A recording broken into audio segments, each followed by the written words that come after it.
There is a story that comes down to us from the 3rd century, passed through Origen, who got it from the Platonist Celsus, who got it from somewhere older. A man's master is twisting his leg. The man says calmly, "If you keep doing that, it will break." The master keeps twisting. The leg breaks. The man says, "Did I not tell you it would break?" No scream, no rage, not because he felt nothing, because he had already decided where he lived, and it was not in the leg. The man's name was Epictetus. The name itself is not really a name.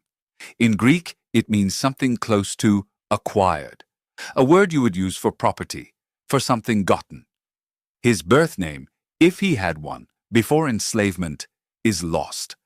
What survives is the slave name, and the fact that the person who carried it produced what many classicists consider the most uncompromising account of human freedom in the Western philosophical tradition. That is the tension this sits inside. And if you have come to these texts in midlife, after something broke that you could not fix, after you watched someone you love make a choice you could not reverse, after a diagnosis or a departure or a slow grinding down of something you thought was permanent, then you already know the question Epictetus spent his life answering. You just may not have heard it stated cleanly. Some things are up to us.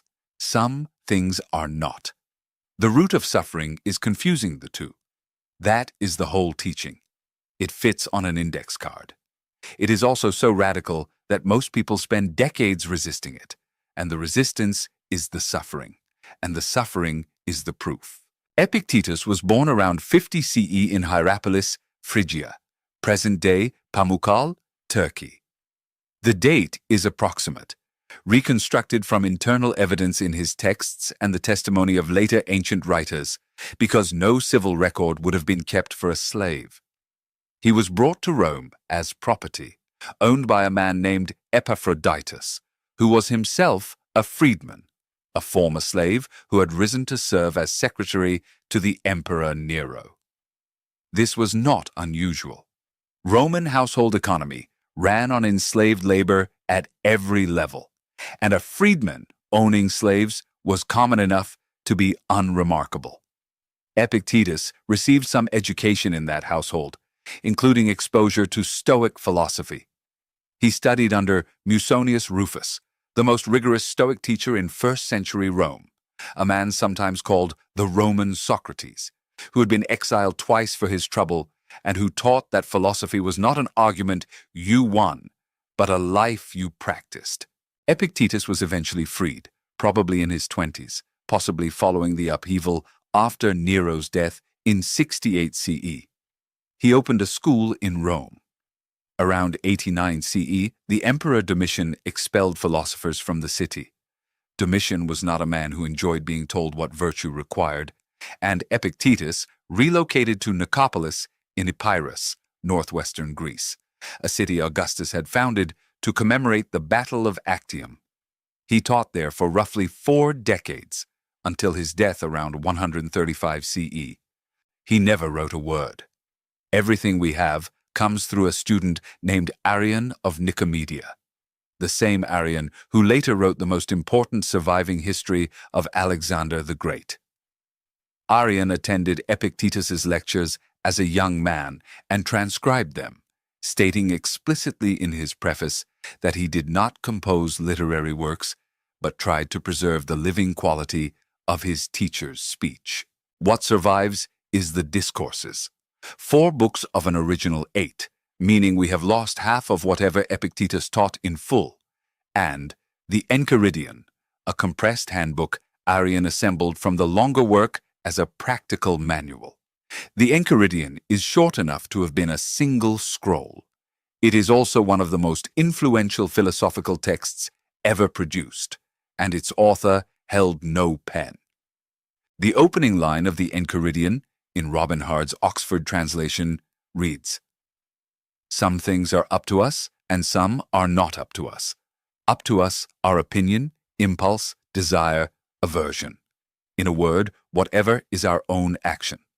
Not up to us are body, reputation, office, and in a word, whatever is not our own action. The Greek phrase is ephemin, literally, in our power, dependent on us. It is a technical term in Stoic philosophy, not casual language. It designates those things whose final cause lies within your own rational faculty. Everything else, everything, falls on the other side of the line. Read that list again. Body is not up to you. Your physical health, your aging, your disability, your death. Not up to you. Reputation is not up to you. What other people think of you, say about you, believe about you. Not up to you. Office is not up to you. Your position, your title, your employment, not up to you. What is up to you? Your judgments, your voluntary actions, your desires, your aversions, the quality of your attention, the character of your response. That is it. If you are 55 years old and watching this, here is what falls on the not up to you side of the line right now. Your adult child's marriage, your aging parent's memory, your employer's restructuring plan, the results of the scan you are waiting on, whether your friend calls back, whether the market recovers, whether the person you are caring for gets better or does not get better. And here is what falls on the up to you side. How you show up to the conversation, what you say when you arrive, whether you are present or consumed by the outcome you want, whether you treat the person in front of you with dignity even when you are afraid. That is the territory. It is smaller than you want it to be. The dichotomy is binary. This is where popular Stoicism softens the teaching, and where A. A. Long, writing in his 2002 Oxford study of Epictetus, resists the softening. Pop Stoicism tends to render this as focus more on what you can control and less on what you can't. That is a productivity reframe. It is not what Epictetus says. Epictetus draws an absolute line. There is no gradient. The moment you begin negotiating, well, my career is partly up to me, surely. You have stepped back across the line into the territory that produces suffering. The negotiation is the suffering. That is the diagnosis. Massimo Pigliucci, a philosopher at the City University of New York, has proposed what he calls a trichotomy of control. Things fully in our control, things partly in our control, and things entirely outside it. He argues this is closer to how people actually experience their agency. Long disagrees. For Long, the sharpness of Epictetus's binary is not a cognitive error, but a therapeutic instrument. The line has to cut clean, or it does not cut at all. You cannot negotiate with it any more than you can negotiate with gravity. This is a live debate among philosophers of Stoicism, and it is worth sitting with, because the discomfort you feel when you read the binary version, that discomfort is precisely what Epictetus is pointing at. He uses the metaphor of an archer in the Discourses, Book 2, Chapter 5. The archer can perfect technique, practice the draw, calibrate the aim. All of that is ephemin. Whether the arrow hits the mark, accounting for wind, distance, the movement of the target. That is not ephemin. And the Stoic does not practice indifference to outcome because outcome does not matter. The Stoic practices it because fixating on outcome rather than performance corrupts the performance and destroys equanimity at the same time. You aim. You release. You do not confuse the aiming with the hitting. One of those belongs to you. The other never did. If you came to Stoicism through the popular books, through Ryan Holiday's work or Tim Ferriss's recommendations, you came through a legitimate gateway, and those authors have brought serious attention to texts that deserve it. But the deeper teaching is harder than the popular version. Epictetus did not teach focus on what you can control so you can achieve better outcomes. He taught that external outcomes are irrelevant to to the quality of a life. What matters is the quality of the rational agency you exercise in the attempt. Your character, your attention, your honesty. That is a far more demanding claim, and it is the one the primary text actually makes. There is a term Epictetus uses throughout the discourses that carries the full weight of this teaching. Prohairesis, sometimes translated as moral purpose, sometimes as will, sometimes as rational choice. Long describes it as each person's real identity, the self that is autonomous and invulnerable, because its sphere of operations is entirely internal. Prohairesis is the faculty that evaluates impressions and decides whether to assent to them or withhold assent. A master can break your leg. He cannot make you believe the broken leg is the worst thing that exists. Your judgment of what the broken leg means, that remains free. In the Discourses, Book 1, Chapter 1, Epictetus puts it with the compression he was known for. No one is the master of another's prohairesis. A master cannot touch it. A tyrant cannot touch it. And here is the line that reverberates across 2 millennia. He will put your leg in chains, but your will, even Zeus, has no power to overcome. This is not a comforting metaphor. It is a metaphysical claim.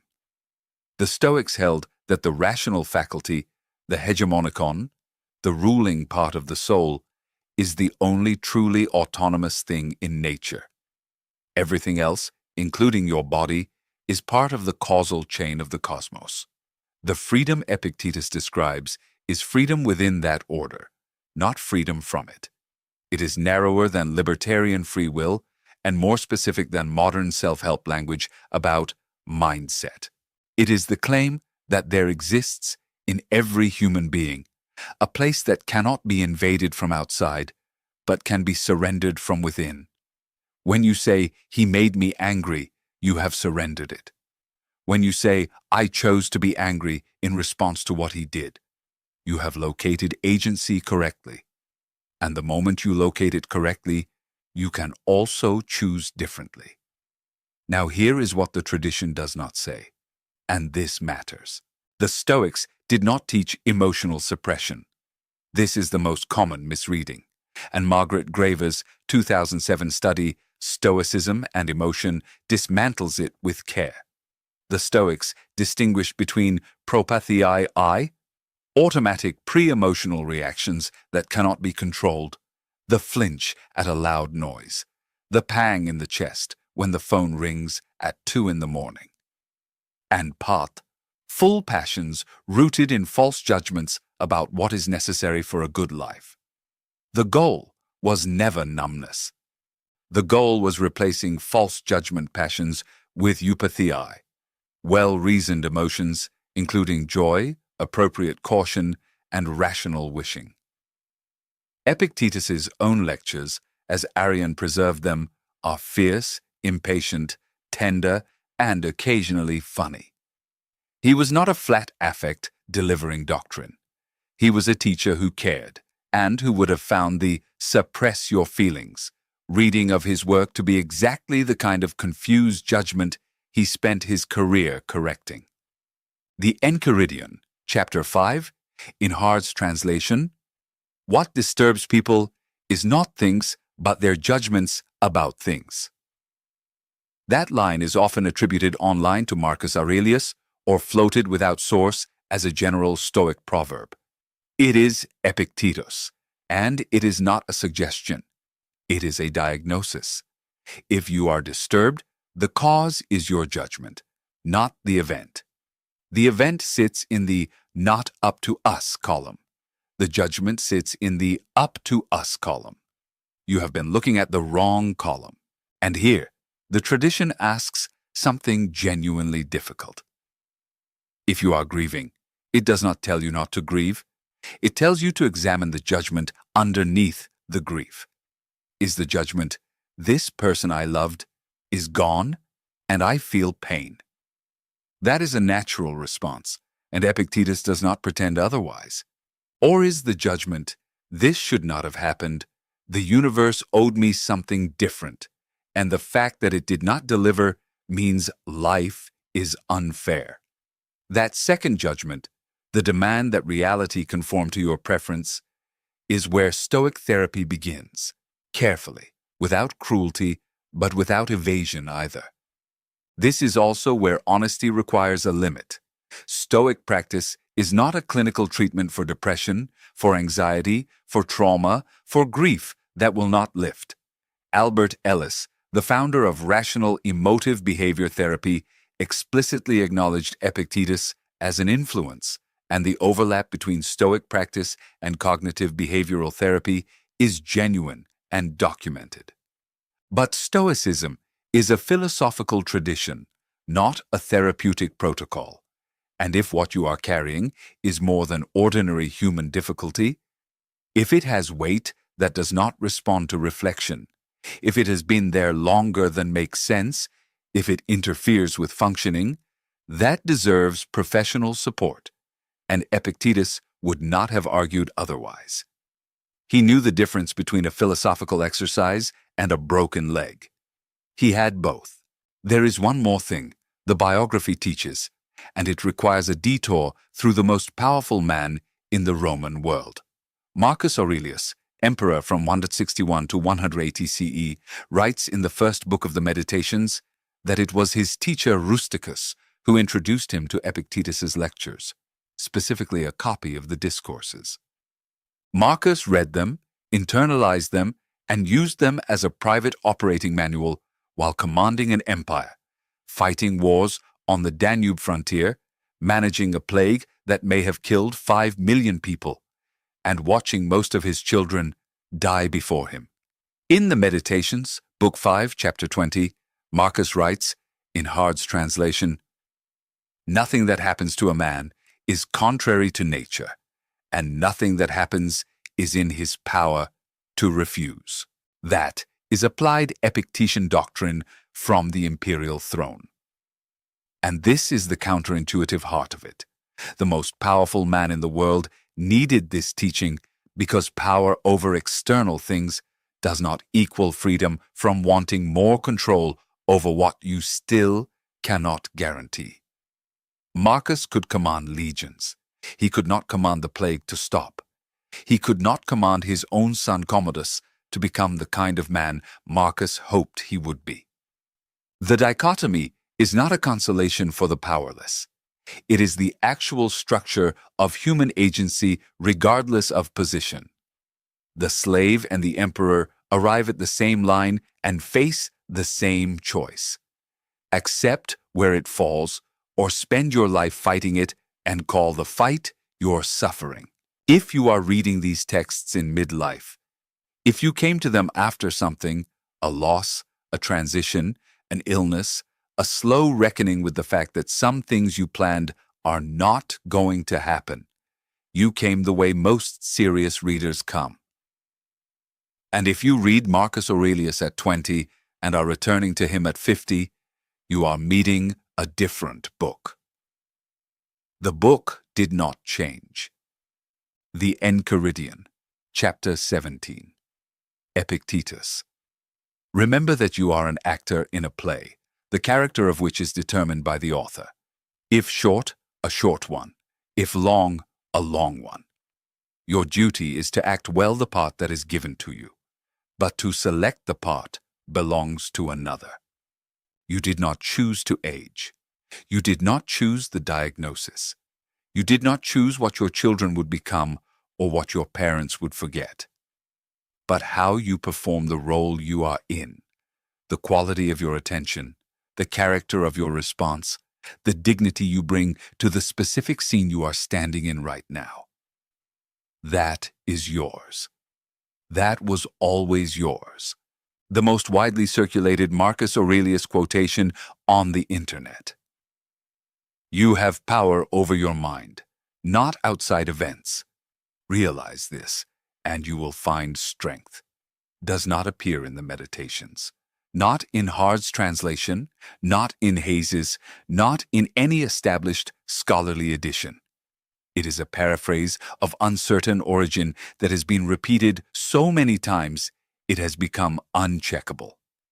The tradition deserves better than that. You deserve better than that.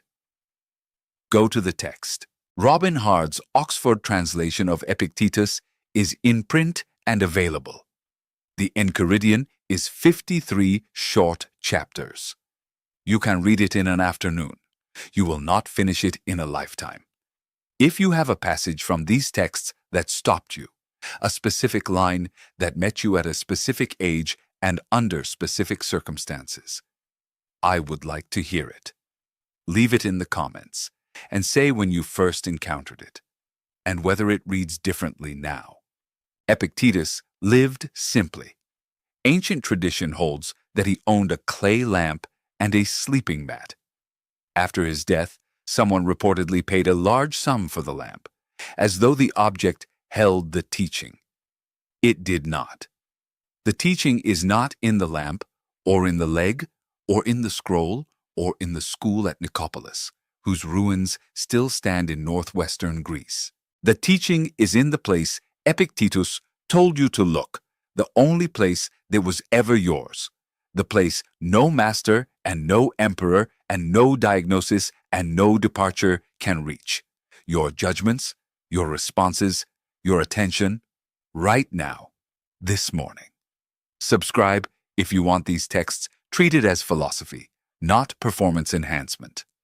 The work is not the epiphany. The work is the morning.